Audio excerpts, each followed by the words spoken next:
Hi friends, இது உங்கள் சரிகம சமையல். நம்ம இன்றைக்கி ப்ரான் பிரியாணி எப்படி பண்ணுறதுன்னு பார்க்க போகிறோம். வாங்க பார்க்கலாம். ஒரு குக்கரில் 2 ஸ்பூன் நெய் ஊற்றிக்குங்க. கொஞ்சோண்டு எண்ணெய், அதில் 3 ஏலக்காய், 3 லவங்கம், கொஞ்சம் பட்டை, ஒரு பிரியாணி இலை, அப்போ 2 நார்மல் சைஸ் வெங்காயத்தை நல்லா வெட்டி அதை நல்லா வதக்கிக்கோங்க. வெங்காயம் தாங்க பிரியாணிக்கு டேஸ்ட்டு. அது நல்லா வதங்கினோடனே கொத்தமல்லி புதினா கட் பண்ணி வச்சுருக்கேன், அதை போட்டுக்கிட்டு நல்லா வதக்கிக்கிட்டேன். அது கூடவே 1 ஸ்பூன் மிளகாத்தூள், 1 ஸ்பூன் கரம் மசாலா, கொஞ்சோண்டு மஞ்சள். மசாலா அதிகமாக தேவையில்லைங்க, இதுவே போதும், நல்லாயிருக்கும். தக்காளி 1.5 தக்காளி எடுத்துக்கிட்டேன்.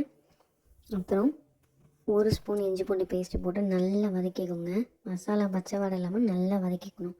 அதுக்கப்புறம் நான் ப்ரான்ஸில் கொஞ்சம் மிளகாத்தூள், கரம் மசாலா, ஒரு இஞ்சி பூண்டு பேஸ்ட்டை போட்டு மேரினேட் பண்ணி வச்சுருந்தேன், அதையும் உள்ளே சேர்த்துக்கிறேன். நல்லா மிக்ஸ் பண்ணிக்கோங்க.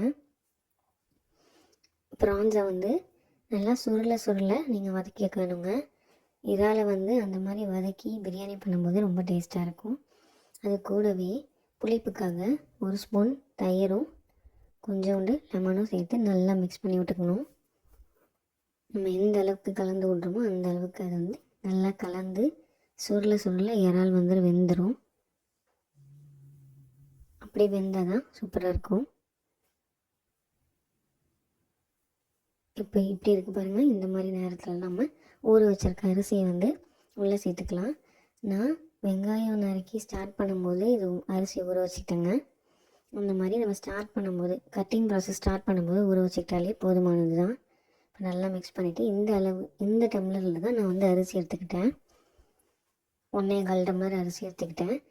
அதில் அதே மாதிரி அளவு நான் கொஞ்சம் 1 ஊற்றினாலே நமக்கு அரிசி இறால்லாம் முழுகிருச்சு பாருங்கள். அந்தளவு தண்ணி இருந்தால் போதும். வேணும்னா கொஞ்சோண்டு எக்ஸ்ட்ரா ஊற்றிக்குங்க. ஒரு 1/4 டம்ளர், 1.25 மாதிரி, அது மட்டும் போதும். நல்லா கொதிக்க விட்டு உப்பு செக் பண்ணி தேவையான உப்பு சேர்த்துக்கோங்க. உப்பு பத்தலைனா மட்டும் ஆட் பண்ணிக்கோங்க. நல்லா கொதி வந்தோடனே இப்படி குக்கர் போட்டு மூடிட்டு பாஸ்மதி அரிசிக்கு ஏற்ற மாதிரி தாங்க விசில் விடணும். என்னோடய பாஸ்மதி அரிசிக்கு 2 விசில் போதும். பாருங்கள் எப்படி வந்திருக்கு பாருங்கள். சூப்பராக இறால் பிரியாணி ரெடி ஆகிடுச்சு.